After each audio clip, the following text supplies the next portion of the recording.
বুদ্ধিবুদ্ধা কৰি জুবিন গাৰ্গৰ লগত যি ন্যায় নামত ভেকু ভাওনা কৰিছে সেইটো বাৰু সফল হ'ল নেকি? বন্ধু বান্ধৱীসকল, স্বাগতম জনাইছোঁ আপোনালোকক মোৰ নতুন এটা ভিডিঅ'ৰ মাজলৈ।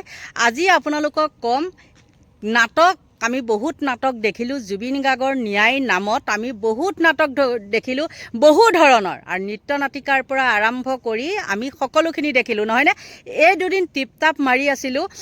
মাৰি থকা মেইন কাৰণটো হ'ল কি, নাটকবিলাক আমি চাই আছোঁ, একদম এনেকুৱা সুন্দৰ সুন্দৰ নাটক, আৰু এই নাটকবিলাকৰ মানে এতিয়া উৰহী গছৰ এনেধৰণে ওলাইছে আপোনালোকে ভাবিলে আচৰিত হ'ব। আৰু বহু লোকে কিন্তু জানাৰ পিছতো কি হয় জানেনে? জেললৈ যোৱাৰ ভয়ত মানে চুপচাপ থাকে। এতিয়া আজি মই এটা এনেকুৱা মানে নিউজ পালোঁ, আৰু সেই নিউজটো কিন্তু এলাপেচা মানুহে, আমাৰ নিচিনা মানুহে কৰা বা আমাৰ নিচিনা মানুহে বক্তব্য কৰা ৰখা নাই। সেয়া ৰাখিছে এজন একদম মুধা ফুটা ব্যক্তি, আৰু সেই ব্যক্তিজনে তেওঁ ৰাজহুৱা সভাত কৈছে, এনেকুৱা বিস্ফোৰক মন্তব্য এটা আগবঢ়াইছে। সেই বিস্ফোৰক মন্তব্যটো হ'ল এনেকুৱা ধৰণৰ যে যি নেকি জুবিন গাৰ্গৰ হত্যাকাৰী দলটো, সেই দলটো জেলত আছে, আপোনালোকে গম পায়।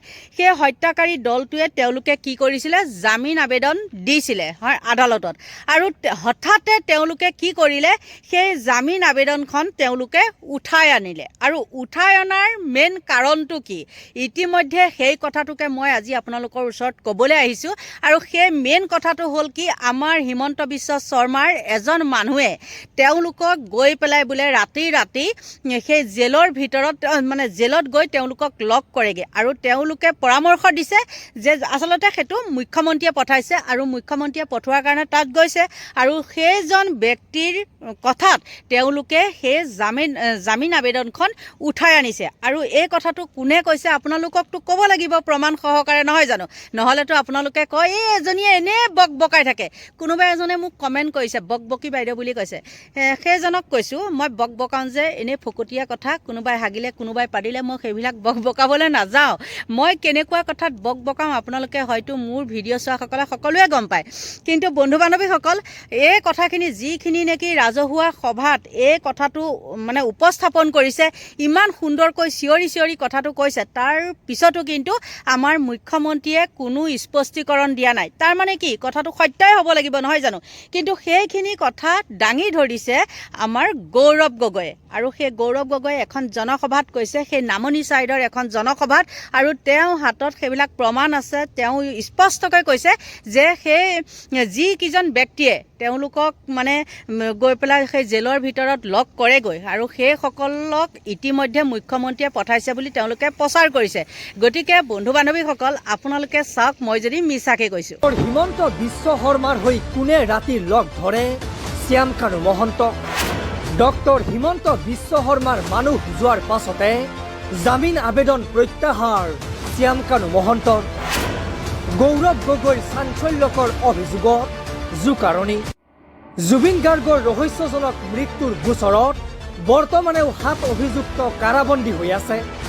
ইতিমধ্যে কামৰূপ মহানগৰ জিলা সত্ৰ ন্যায়াধীশৰ আদালতত চলিছে গোচৰৰ শুনানি। যোৱা বৃহস্পতিবাৰেও আছিল শুনানি। শ্যাম কানু মহন্ত, সন্দীপন গাৰ্গ, অমৃতপ্ৰভা মহন্ত, নন্দেশ্বৰ বৰা আৰু পৰেশ বৈশ্যৰ জামিন আবেদনৰ শুনানি আছিল। কিন্তু হঠাতে শ্যাম কানু মহন্ত আৰু সন্দীপন গাৰ্গে জামিন আবেদন প্ৰত্যাহাৰ কৰে। এই লৈ ব্যাপক চৰ্চা চলি থকাৰ মাজতে অসম প্ৰদেশ কংগ্ৰেছ কমিটিৰ সভাপতি গৌৰৱ গগৈয়ে উত্থাপন কৰিছে কেইবাটাও গুৰুতৰ অভিযোগ। শুকুৰবাৰে বিহপুৰীয়াৰ পথালি পথাৰত বৰ অসমৰ সংকল্প শীৰ্ষক দলৰ কাৰ্যসূচীত অংশ লৈ গৌৰৱ গগৈৰ গুৰুতৰ অভিযোগ। হিমন্ত বিশ্ব শৰ্মাৰ এজন মানুহ শ্যাম কানু মহন্তৰ ওচৰলৈ যোৱাৰ পাছতে উঠাই লয় জামিন আবেদন।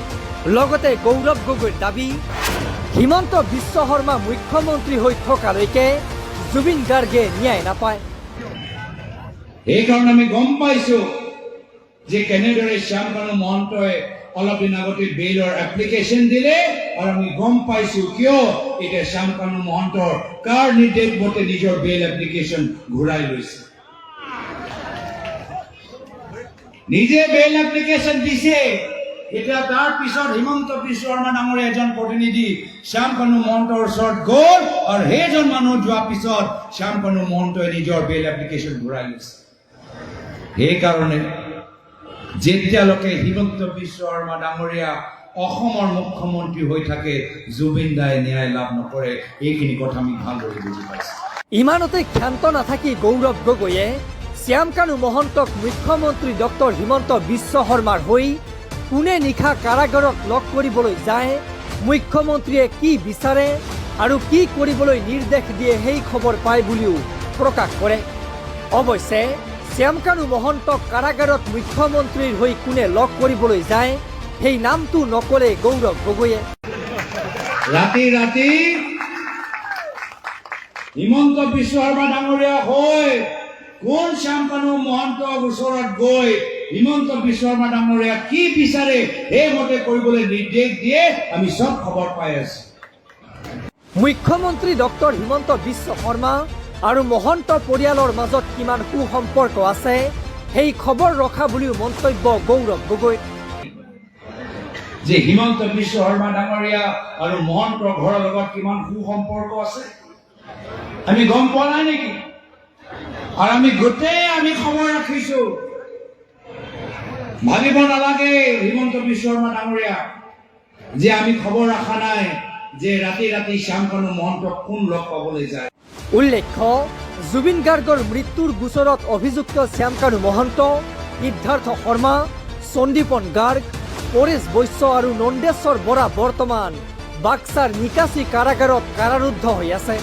আনহাতে হাফলঙৰ উপ কাৰাগাৰত বন্দী হৈ আছে অমৃতপ্ৰভা মহন্ত আৰু শেখৰজ্যোতি গোস্বামী। শ্যামকানু মহন্ত আৰু সন্দীপন গাৰ্গে জামিন আবেদন প্ৰত্যাহাৰ কৰাৰ পাছত অমৃতপ্ৰভা মহন্ত, পৰেশ বৈশ্য আৰু নন্দেশ্বৰ বৰাৰ জামিন আবেদনৰ ৰায় অহা 30 জানুৱাৰীত আদালতে দিব।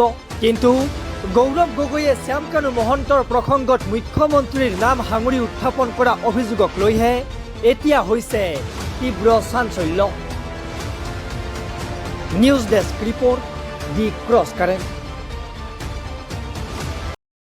দেখিলে নিশ্চয় আপোনালোকে এই বক্তব্যখিনি, তাৰ পিছত কওক যে এই কথাটো নহয় নেকি? নিশ্চয় হয়, নহ'লেনো সেই হত্যাকাৰীয়ে নিজে জেলৰ পৰা ওলাবলৈ বিচাৰিছে, আকৌ তেওঁলোকে আমি জেলতে সোমাই থাকিম বুলি ক'ব নেকি? বা সেই জামিন আবেদন তেওঁলোকে উঠাই আনে নেকি? গতিকে বন্ধু বান্ধৱীসকল, আপোনালোকে কি বুজে বুজক আৰু নুবুজে যদি যুঁজক। গতিকে আপোনালোকৰ পৰা লৈছোঁ বিদায়। আৰু জুবিন গাৰ্গৰ ন্যায় নামত যে এখন ভেকু ভাওনা আপোনালোকে ইতিমধ্যে চাগে বুজি পাই ল'লে। গতিকে আপোনালোকৰ পৰা লৈছোঁ বিদায়। Bye bye.